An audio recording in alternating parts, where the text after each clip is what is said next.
Muy buenas noches amigos, bienvenidos a la emisión estelar del Noticiero Nacional de Televisión con las noticias más importantes de esta jornada. Buenas noches, gracias por su compañía. De inmediato los titulares. Intercambia Díaz-Canel con profesores de la Universidad de Ciencias Pedagógicas Enrique José Barona. Convocan al séptimo periodo ordinario de sesiones de la Asamblea Nacional del Poder Popular en su 9ª legislatura. Sesiona en Venezuela, 19ª cumbre de la Alianza Bolivariana para los Pueblos de Nuestra América, Tratado de Comercio de los Pueblos. Cuba implementa estrategias para enfrentar las diversas secuelas derivadas de la COVID-19 en grupos poblacionales, en particular los niños, los jóvenes y adolescentes, obligados a alejarse temporalmente de sus escuelas y continuar la educación desde sus hogares. Así se conoció durante el más reciente encuentro del primer secretario del Comité Central del Partido Comunista de Cuba y presidente de la República, Miguel Díaz-Canel Bermúdez, con el claustro de la Universidad de Ciencias Pedagógicas Enrique José Barona. Estuvieron presentes también el viceprimer ministro Jorge Luis Perdomo Dileya y el miembro del secretariado y jefe del Departamento de Educación, Deportes y Ciencia del Comité Central del Partido, Jorge Luis Broche Lorenzo. Como en el resto del mundo, no ha habido un solo sector de la sociedad cubana que haya escapado al negativo impacto de la COVID-19 desde que el SARS-CoV-2 llegara a la mayor de las Antillas en marzo del pasado año. A los graves daños a la salud humana se suman otros efectos no menos nocivos provocados por el aislamiento y la paralización de actividades importantes para el normal desenvolvimiento de la vida. Entre los grupos poblacionales más afectados están los niños, adolescentes y jóvenes. La necesaria suspensión del curso escolar en su forma presencial y su continuación mediante teleclases sin la supervisión directa del maestro han generado gran preocupación e incertidumbre en la familia cubana. ¿Cómo propiciar el desarrollo sano e integral de la personalidad de los educandos en las condiciones de confinamiento impuestas por la pandemia y garantizar el normal retorno a las clases? Es este el desafío que hoy enfrenta la comunidad educativa nacional y al que la Universidad de Ciencias Pedagógicas Enrique José Barona, de conjunto con autoridades del sector en La Habana, buscan respuestas a través de un grupo de acciones de asesoría, apoyo y preparación de directivos, docentes, estudiantes y sus familias desplegadas en y desde la escuela. El objetivo de todo este trabajo ha sido preparar al docente de los diferentes niveles educativos con aquellas herramientas psicopedagógicas que son necesarias para atender las consecuencias del confinamiento físico en sus educandos y por tanto potenciar la acción educativa de las familias y su colaboración con las instituciones educativas. Consejos populares de San Miguel del Padrón, Centro Habana, 10 de octubre y Marianao, municipios capitalinos con una alta incidencia de transmisión de la COVID-19, fueron el escenario escogido para implementar estas acciones que pretenden atenuar los impactos de la epidemia y adecuar métodos a las características de cada comunidad. Se trabaja primero con las estructuras provinciales y las estructuras municipales. Ahí se deciden un grupo de problemáticas y a partir del diagnóstico que ellas tenían por supuesto localidades y centros, y se realiza entonces la integración de un equipo de trabajo en cada lugar que va a los centros y a partir de allí los centros levantan las problemáticas también a partir de su diagnóstico y entonces se comienza a decidir acciones y a trabajar de manera conjunta. Esto de una manera muy dinámica porque estamos trabajando aproximadamente una vez por semana en cada centro para cumplir también con las medidas sanitarias, que ha sido una de las premisas importantes que hemos tomado en cuenta. Esta pesquisa educativa ha tenido de manera esencial unir la escuela al hogar a través del carácter educativo, a través de la comunicación, utilizando todas las variantes, o sea, fortalecer esos datos, oír, comunicarnos, ver las preocupaciones. Con entusiasmo acogieron los directores municipales de educación la propuesta pedagógica de desplegar acciones en la comunidad. Hoy la familia agradece. Los maestros agradecen y la dirección municipal agradece lo que está aconteciendo y nos permite a nosotros poder estar diseñando una nueva escuela para ese nuevo reinicio del curso escolar, porque las condiciones han sido diferentes y nuestros niños y nuestra familia y todos de manera general hemos transitado por este confinamiento. Para ello nos preparamos para recibir a nuestros niños en mejores condiciones y a nuestra familia. En el encuentro se resaltó cuánto aportan estas estrategias al desarrollo local. A extender estas experiencias que comenzaron por los territorios más complejos de la ciudad, a toda la capital y posteriormente al país, llamó el presidente Miguel Díaz-Canel Bermúdez. Aquí hay cosas que se han desarrollado ahora que llegaron para quedarse. Entonces el sistema de atención diferenciada a la familia, a los más vulnerables, no son solo para las situaciones de pandemia. Tendremos que ya extenderlo como parte de una práctica del proceso docente educativo que la vida nos llevó a perfeccionar en estas condiciones, que lo podemos hacer mejor incluso en una situación de normalidad. El mandatario invitó a los expertos a trabajar y socializar cada idea, regulación y resultado de esta estrategia que posibilitará modelar un accionar educativo integrado ante situaciones excepcionales. Héctor Martínez, Sistema Informativo de la Televisión Cubana.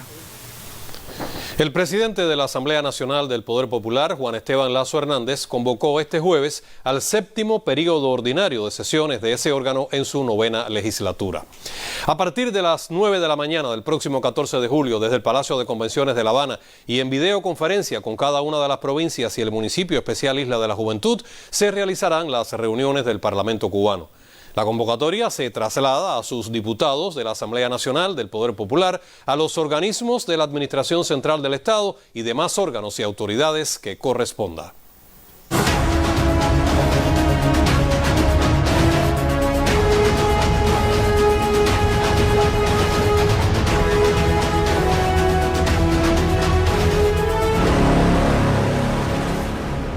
Y Cuba reportó en la última jornada 1.880 casos positivos a la COVID-19. El director nacional de epidemiología, doctor Francisco Durán García, lamentó el fallecimiento de 16 personas.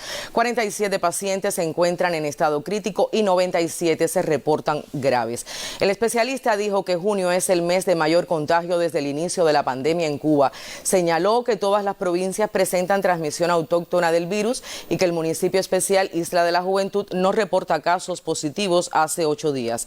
La Habana, Guantánamo, Camagüey, Mayabeque, Santi Espíritus y Artemisa son los territorios con la situación epidemiológica más compleja. Las autoridades sanitarias insisten en la necesidad de cumplir los protocolos orientados para frenar el avance de la COVID-19. El grupo empresarial BioCuba Pharma dio a conocer que ya fue presentado el expediente del candidato vacunal Abdala a la entidad reguladora cubana para obtener el autorizo de uso de emergencia. Ante medios nacionales y extranjeros, explicaron que el mismo procedimiento tendrá lugar la próxima semana con Soberana 02. En rueda de prensa, el presidente del grupo empresarial BioCuba Pharma, doctor Eduardo Martínez, destacó que actualmente Cuba es el país del mundo que más dosis de inmunógeno anti-COVID-19 administra diariamente. El 22% de los cubanos ha recibido ya al menos una dosis de Soberana 02 o Abdala. Cuba está encabezando esa lista. Saben en este momento el país que más dosis está administrando diariamente. Como les decía, esperamos tener el permiso de uso de emergencia, el autorizo de uso de emergencia, los próximos días y semanas, y a partir de ese momento, bueno, se comenzará ya un proceso, ya incluso con mayor masividad de administración de nuestras vacunas. El sistema de salud tiene organizado a lo largo de todo el país las condiciones para que este proceso se lleve a cabo. El director del Instituto Finlay de Vacunas, doctor Vicente Vélez Bencomo, explicó que aún se está midiendo la eficacia de la tercera dosis con Soberana Plus, por lo que no se cuentan con los datos definitivos de eficacia de este candidato vacunal.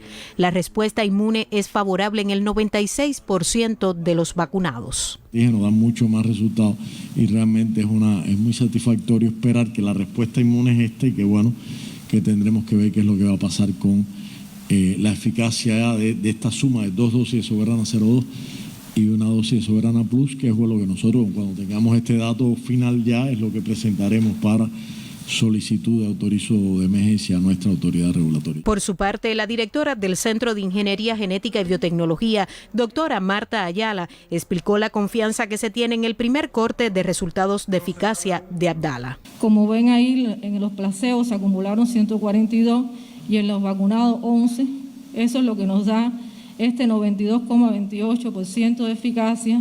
y cuando vimos los límites de este intervalo de confianza son 85 y 95, realmente son también un intervalo bien estrecho, lo que nos da una certeza que estamos en un número realmente eficaz. El próximo lunes deberá iniciar en el Hospital Pediátrico la vacunación de 25 voluntarios de entre 3 y 12 años como parte de la fase 1 de ensayos clínicos de Soberana Pediatría y extenderse a otros 150 menores de entre 12 y 18 años la próxima semana. Mientras avanza la evaluación del expediente para el comienzo del ensayo clínico con Abdala en población pediátrica. Gisela García Rivero, Sistema Informativo de la Televisión Cubana.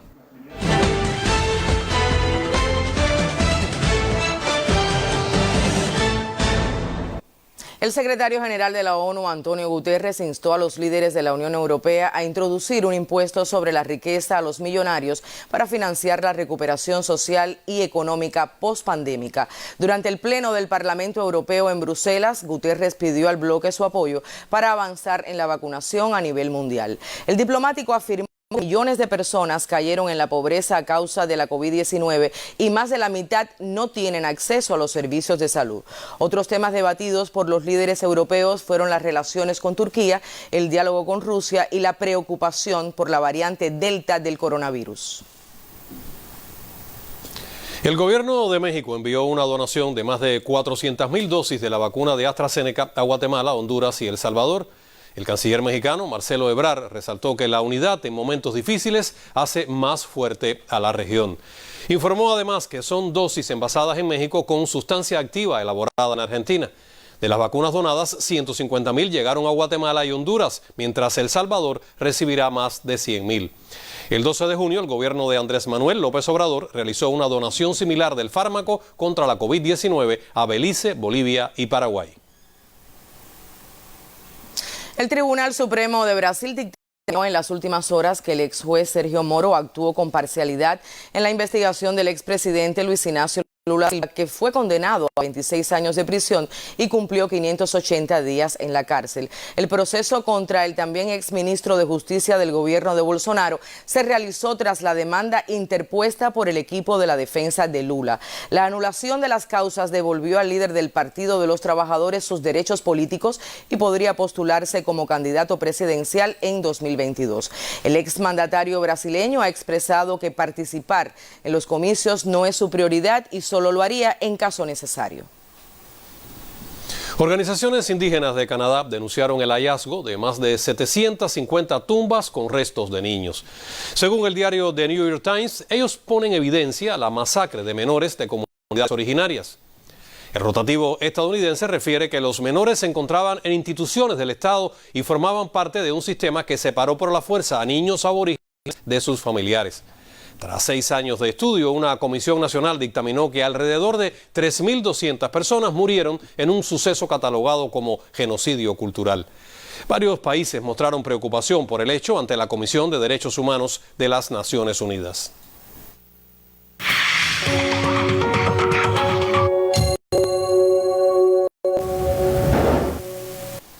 La 19ª cumbre de la Alianza Bolivariana para los Pueblos de Nuestra América, Tratado de Comercio de los Pueblos, sesiona en Caracas, capital de Venezuela. Jefes de Estado, de Gobierno y representantes de los países que integran ese foro de concertación se dan cita para refrendar el compromiso con la solidaridad, la cooperación y la integración de los pueblos de América Latina y el Caribe frente a los desafíos comunes, especialmente en el contexto de la pandemia.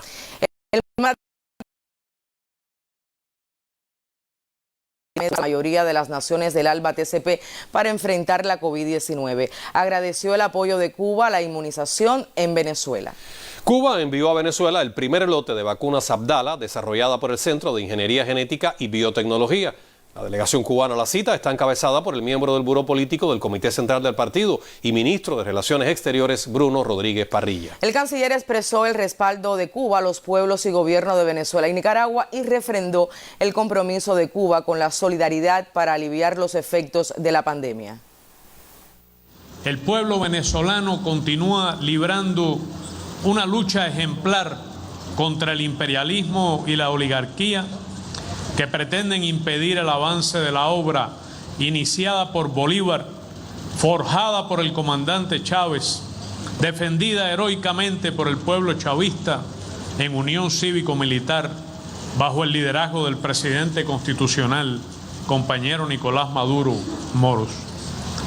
Saludo y reitero nuestro firme respaldo al hermano pueblo nicaragüense y a su gobierno de reconciliación y unidad nacional, dirigido por el comandante Daniel Ortega Saavedra, quienes han defendido y defienden valiente y dignamente los logros alcanzados a pesar de las amenazas y acciones injerencistas del gobierno de los Estados Unidos.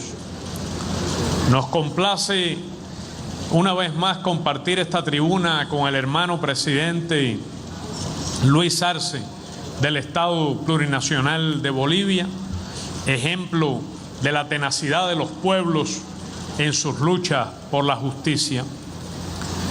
Todo nuestro apoyo al derecho de los países del Caribe a recibir un trato justo, especial y diferenciado, indispensable para enfrentar los retos derivados del cambio climático, los desastres naturales, el injusto sistema financiero internacional y las nuevas y difíciles condiciones que impone la pandemia de COVID-19. Compañero presidente Nicolás Maduro, compañeras y compañeros, cuenten todos con Cuba en la primera fila de esta batalla por la vida, por la dignidad, por la paz y por la justicia. Y previo a la 19ª cumbre de la Alianza Bolivariana para los Pueblos de Nuestra América, Tratado de Comercio de los Pueblos, que sesiona este jueves en Caracas, los líderes y representantes de los Estados miembros presenciaron el desfile militar por el Día del Ejército Bolivariano. La fecha conmemora el bicentenario de la Batalla de Carabobo, gesta trascendental en la lucha independentista de Venezuela. ¡Bicentenario! El campo de Carabobo fue testigo del desfile cívico-militar para conmemorar el bicentenario de la gesta histórica liderada por Simón Bolívar el 24 de junio de 1821, la batalla que marcó el camino de la independencia de Venezuela. Ejército patriota, antiimperialista, revolucionario y hoy más que nunca profundamente chavista, que es decir, bolivariano. En la conmemoración, que coincide con la 19ª cumbre de jefes de Estado y de Gobierno del ALBA TCP, de conjunto con el Congreso Bicentenario de los Pueblos, el presidente bolivariano Nicolás Maduro resaltó la vigencia a 200 años del heroísmo y el ideal emancipador de los próceres de la patria grande. Que la doctrina emancipadora, liberadora, geopolítica, que fundaron los libertadores, tiene plena vigencia hoy y lo demostramos en este Congreso Bicentenario que ha congregado 67 países del mundo. El mandatario venezolano resaltó el legado del comandante eterno de la Revolución Bolivariana, Hugo Chávez, y aseguró el compromiso de las Fuerzas Armadas, el Ejército y el pueblo de Venezuela en la defensa de la soberanía y la integridad territorial, así como la participación activa en el desarrollo nacional y la cooperación con los pueblos de la región. Roxana Romero Rodríguez, Sistema Informativo de la Televisión Cubana.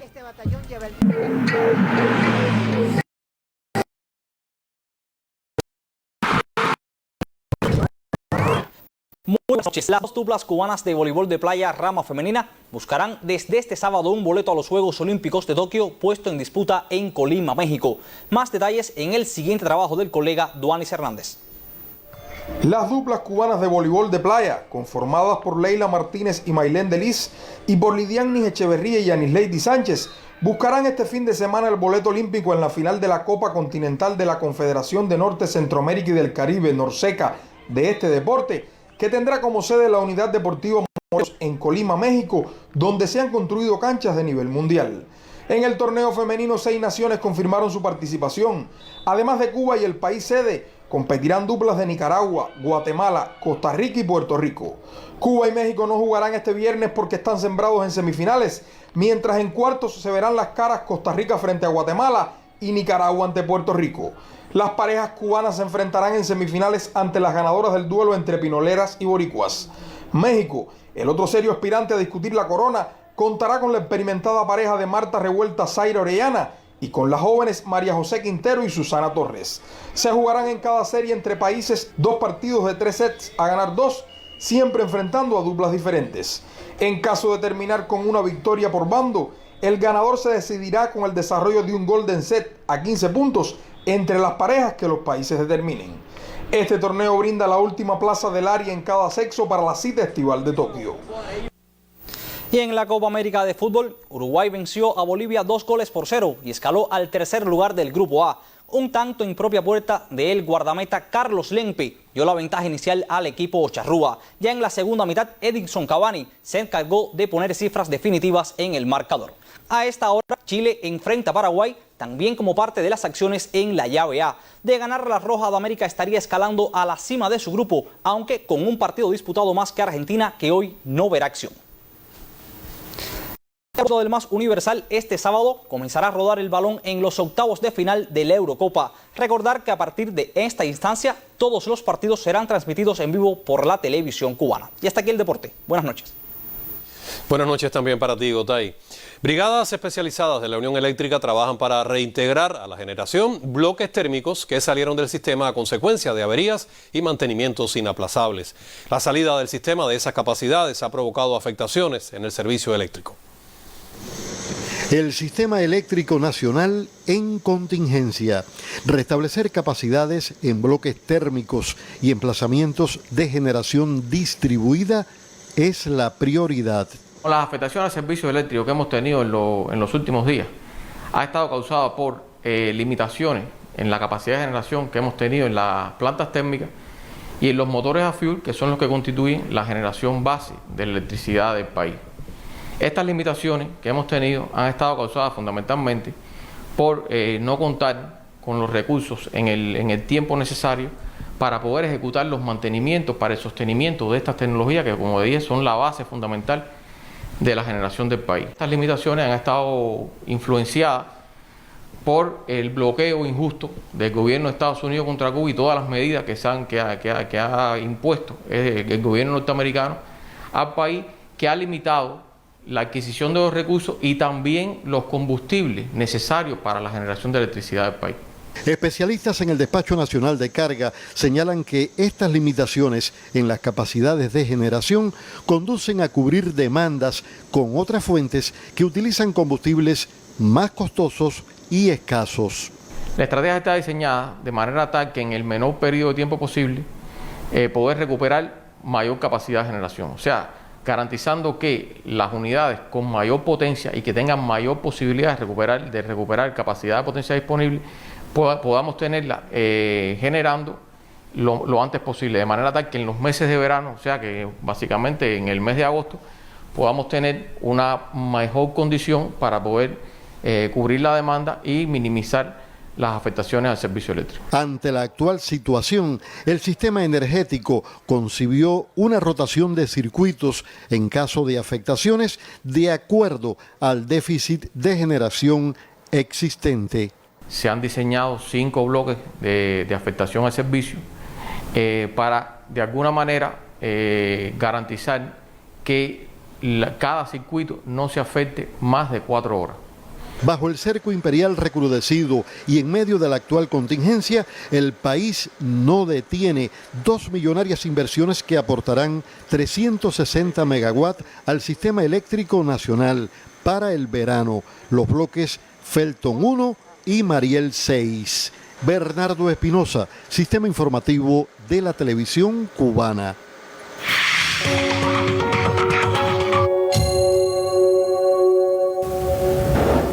Y un grupo de 89 ciudadanos cubanos que viajaron al exterior de forma legal, pero se convirtieron en migrantes irregulares en su tránsito por naciones de América del Sur y Central, llegó a La Habana en las últimas horas. Las autoridades cubanas alertan sobre los riesgos de la inmigración ilegal y su relación con la actividad de redes de tráfico de personas, entre otros delitos conexos. Este fenómeno es alimentado a su vez por el actual gobierno de Estados Unidos, que incumple lo acordado con Cuba en la declaración conjunta de enero de 2017 y también los acuerdos migratorios vigentes. Todo ello, unido al incremento del bloqueo y las medidas para la asfixia económica de nuestro país, estimulan un flujo migratorio desordenado, donde no pocas veces termina la vida de quienes se aventuran en ello. En virtud de los acuerdos migratorios suscritos por los gobiernos de México y Cuba para garantizar un flujo regular, ordenado y seguro entre ambos países, se realizó la primera operación de devolución en lo que va de año de ciudadanos cubanos que salieron del país por vía aérea. Se trata de personas que transitaban de manera ilegal por el territorio de la nación azteca con el propósito de ingresar a los Estados Unidos. Con esta operación, en el año 2021 se han realizado un total de 28, con 538 devueltos, con excepción de esta, que es la primera del año en que se devuelven personas que salieron del país por la vía legal. El resto corresponden a personas que intentaron emigrar por la vía ilegal marítima. En su ruta por países de América del Sur y Central, varios de ellos fueron víctimas de las redes de tráfico humano en la región y vulnerables a secuestros, extorsiones, asesinatos y violaciones. Yo salí de Cuba a Trinidad y Tobago. Me pasé un año y un mes o 2 meses y de ahí salí para Venezuela, Colombia, Panamá, Costa Rica, Nicaragua, Honduras, Guatemala y México. Salimos de Chile, ya nos pasamos por la selva, ay, no quiero ni acordarme, muy malo todo, muy difícil, pasando ríos, todo. Yo no le deseo a nadie que siga pasando por ahí, por favor. Muy difícil, la verdad. 3 días y 3 noches caminando, 8 horas al día, atravesando ríos y bajo la lluvia, 2, 3 días y 3 noches mojados. Empecé a ver cosas que uno aquí ni se imagina ni ha visto, ¿sabes? Que solo lo ha visto en películas y cosas así. Te roban, te asaltan, violan mujeres, las mujeres embarazadas muertas ahí en un camino que pasa por ahí, las ves muertas. Son muchas vidas las que se pierden y uno siempre sueña, uno siempre tiene fe que le va a salir bien las cosas, ¿me entiendes? Pero la mayoría no son así. En los últimos 3 años fueron devueltos a Cuba alrededor de 4.900 migrantes irregulares. Siento 2 cosas, siento felicidad porque voy a estar cerca de mi familia, ver a mis niños, que tengo niños en las tunas, a mi mamá, pero también siento del sueño frustrado de poder haber ayudado más a mi familia. Ya estamos acá a comenzar de cero.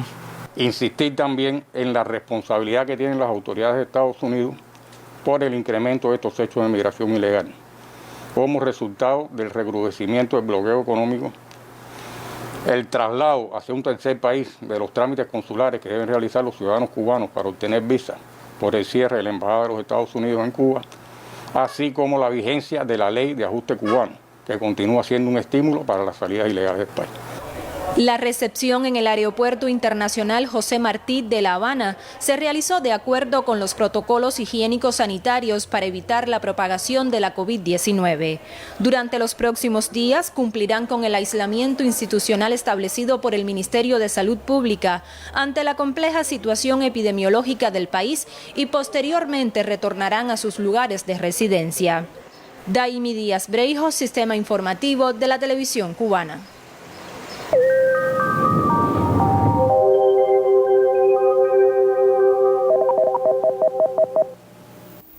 Buenas noches. Continúa sobre nuestro país la influencia en los niveles medios y altos de la atmósfera de una circulación de bajas presiones que es la que ha estado produciendo desde la mañana de hoy áreas de chubascos y tormentas eléctricas, sobre todo en la parte occidental del país. Este sistema ha tenido muy poco movimiento hoy al sur de la región central del país y también se trasladará ya en las próximas horas hacia el occidente, lo que mantendrá alta la probabilidad de lluvias en la región occidental. Les decía que ha estado produciendo chubascos y tormentas eléctricas desde la mañana en la zona occidental. Algunas estaciones, como es el caso de la estación meteorológica de Bainó en Mayagüez, que ha reportado desde la mañana de hoy hasta las 5 de la tarde, un total de 65 milímetros, el segundo acumulado más importante en la red de estaciones. Hasta esa hora lo reportaba Santiago de las Vegas en el sur de La Habana con 61 milímetros. También ha llovido, aunque en menor medida, en la parte oriental del país, favorecido también por la influencia de este sistema. Les decía que para mañana se mantendrá la probabilidad de lluvias alta en la zona occidental, donde durante la mañana predominarán los nublados con algunos chubascos, sobre todo en la zona sur, las provincias de Pinar del Río, Isla de la Juventud, también algunas localidades costeras. En el resto del país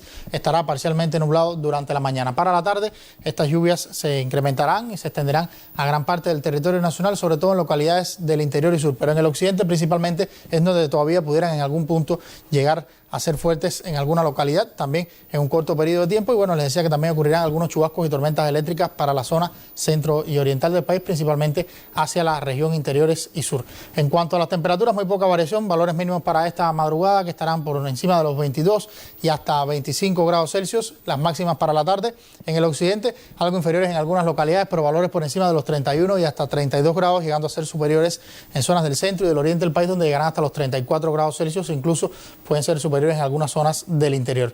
Los vientos serán del este en todo el país entre 10 y 25 kilómetros por hora, aunque en localidades de la costa norte pueden llegar hasta los 30 kilómetros por hora. Esto nos estará produciendo oleaje en la costa norte oriental y tendremos poco oleaje para el resto de nuestros litorales. Y los próximos días se mantienen las condiciones para algunas lluvias durante la tarde prácticamente en todo el territorio nacional, sobre todo hacia localidades del interior y sur. Y las temperaturas prácticamente sin cambios, tardes bien cálidas, sobre todo para la región oriental del archipiélago. Así que para mañana se mantienen las condiciones favorables para la lluvia en gran parte del país, principalmente en zonas de la región occidental, donde van a ser más numerosas y todavía pudieran llegar a ser fuertes en algunas localidades. A usted le deseo que pase una feliz noche y hasta mañana. Hasta mañana, Elier. Y el Ministerio de las Fuerzas Armadas Revolucionarias reconoció con la réplica del machete del generalísimo Máximo Gómez a un grupo de escritores, artistas, periodistas e instituciones. El acto estuvo presidido por el ministro de las FARC, general de Cuerpo de Ejército Álvaro López Miera, el miembro del secretariado del Comité Central del Partido y jefe de su departamento ideológico, Rogelio Polanco Fuentes, el ministro de Cultura, Alpidio Alonso Grau, el presidente de la Casa de las Américas, Abel Prieto Jiménez, y el primer secretario del Buró Nacional de la UJC, Diosbani Acosta Brantes. El ministro de las FARC, general de Cuerpo de Ejército Álvaro López Miera, entregó la réplica del machete Mambí del generalísimo Máximo Gómez a reconocidos músicos, escritores, artistas de la radio, la televisión y el cine, así como a periodistas e instituciones culturales e informativas que han resaltado en su obra los más genuinos valores patrióticos, revolucionarios e internacionalistas de nuestro pueblo. Este reconocimiento, que desde 1986 las FARC entrega a los galardonados cada 16 de abril, quedó aplazado en varias ocasiones debido a la pandemia, y en esta oportunidad se entregaron los otorgados en los años 2020 y 2021 en la sala Nicolás Guillén de la Fortaleza San Carlos de la Cabaña. No podemos separar la emoción que nos embarga hoy en este momento al tener en nuestras manos la réplica del machete del generalísimo Máximo Gómez, de las que vive hoy nuestra patria. En esta tierra libre, abonada con el filo de esos machetes independentistas y por la sangre de los hombres que cargaron con él, la revolución, que es una sola desde entonces, continúa victoriosa. Miguel Ángel Ribalta, Sistema Informativo de la Televisión Cubana.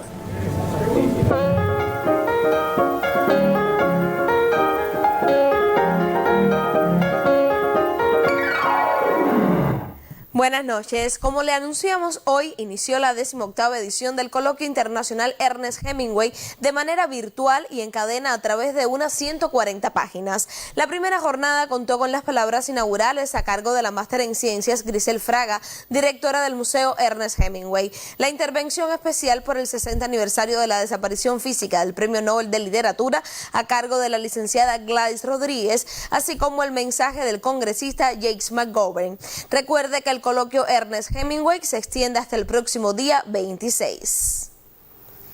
Y en otras noticias, la sede del Coro Nacional de Cuba deviene centro para la vacunación anti-COVID-19 en apoyo a la intervención sanitaria del municipio Plaza de la Revolución. El siguiente trabajo con los detalles.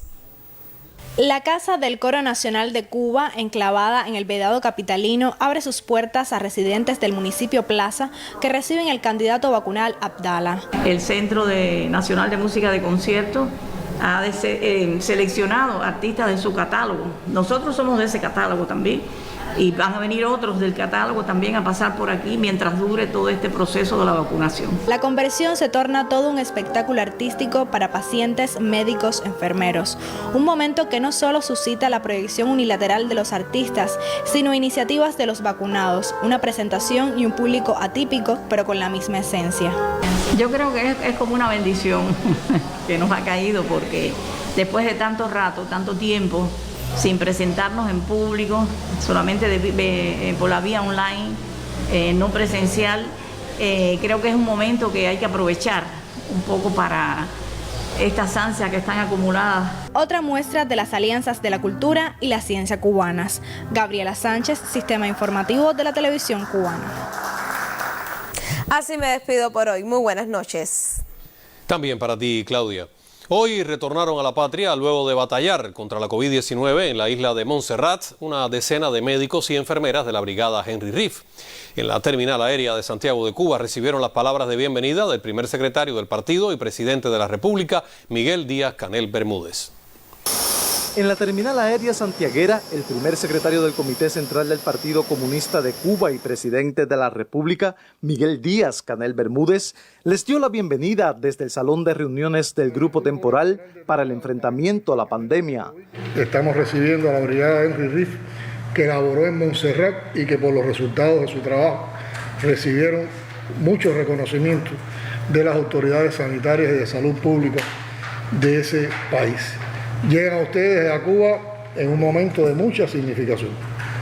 En medio de la etapa más compleja del brote de la pandemia en el país, en las últimas 72 horas, nuestros centros de investigación han anunciado que 2 de nuestros candidatos vacunales, con los resultados ya que hay de las investigaciones que se han hecho, tienen las características, tienen todos los requisitos para convertirse en vacuna. Por lo tanto, llegan ustedes en un momento en que nuestro país está celebrando que nuestras vacunas son un país. Bienvenidos a la patria.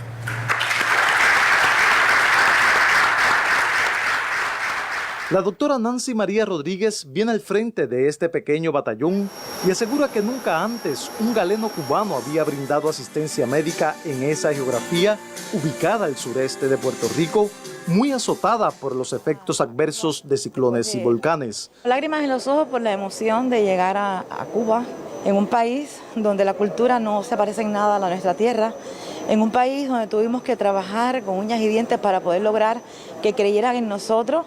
Feliz de estar aquí y feliz porque en mi casa me esperan mi esposo, mis hijos y mi nieta, que la dejé de 5 meses y ya tiene 1 año. En la isla de Montserrat, otros 10 cooperantes cubanos continúan prestando servicios de salud. Junto a este personal que regresó hoy a la patria, pudieron brindar más de 14.300 atenciones médicas, 177 intervenciones quirúrgicas y además participaron en 56 partos, de ellos 32 cesáreas.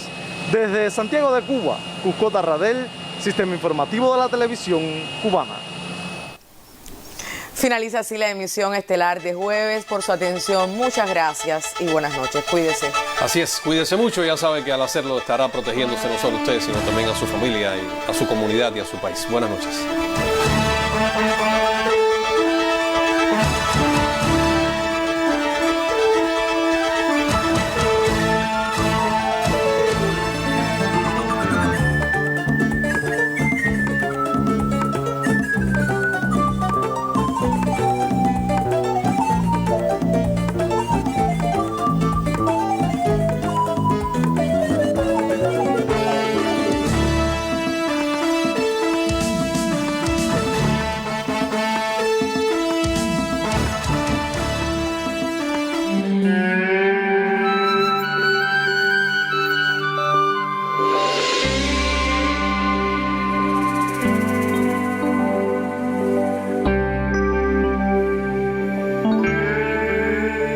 En este frasco ruge un silencio plebeyo como de tropas mambisas, presta salto que ha de huello.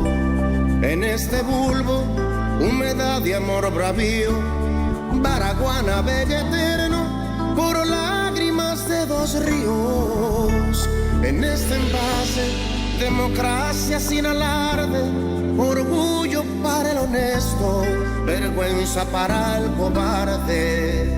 En esta dosis, la Virgencita de la Caridad bendice al bravo David que enfrenta al rudo Goliat. Bendice al bravo David.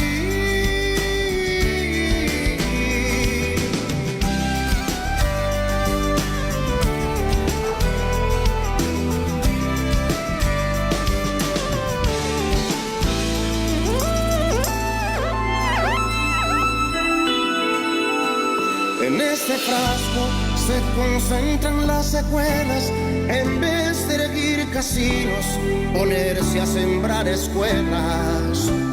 En este bulbo, con evidencias de otra edad, responde esta tierra libre, que patria es humanidad. En este envase hay desvelos, sobrecargas de estrellas hoy encendidas por aquel sol de luz larga.